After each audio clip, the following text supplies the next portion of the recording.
नमस्कार दर्शकों, स्वागत है आपका समाचार टाइम्स हिंदी पर। आज हम बात करेंगे भारत और पाकिस्तान के बीच हाल में हुए तनाव के बारे में, जिसकी शुरुआत पहलगाम में हुए आतंकी हमले से हुई और फिर ऑपरेशन सिंदूर चलाया गया।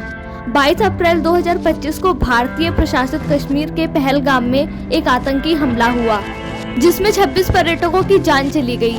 इस हमले के बाद भारत और पाकिस्तान के बीच तनाव बढ़ गया।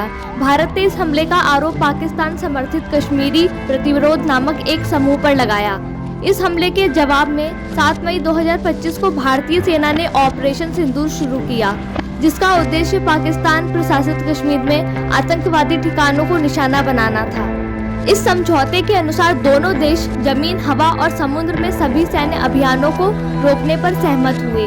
12 मई को दोनों देशों के अधिकारियों ने आगे की रणनीतियों पर चर्चा करने के लिए मुलाकात की। इस संक्षिप्त संघर्ष के दौरान दोनों देशों ने एक दूसरे पर युद्ध विराम उल्लंघन के आरोप भी लगाए।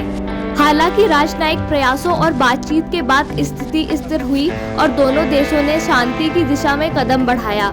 यह घटनाक्रम दिखाता है कि कैसे एक आतंकी हमला दो परमाणु संपन्न देशों के बीच तनाव बढ़ा सकता है और कैसे राजनयिक प्रयासों से स्थिति को शांत किया जा सकता है। पहलगाम में हुए दुखद आतंकी हमले ने न केवल निर्दोष जिंदगियों को छीन लिया, बल्कि भारत और पाकिस्तान के बीच पहले से ही नाजुक संबंधों को और जटिल बना दिया।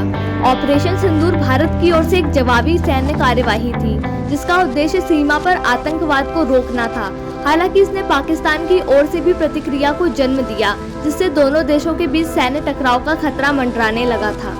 अंततः अंतर्राष्ट्रीय समुदाय की सक्रिय भागीदारी और दोनों देशों के सैन्य नेतृत्व के बीच हुई सीधी बातचीत ने तनाव को कम करने और युद्ध विराम स्थापित करने में महत्वपूर्ण भूमिका निभाई।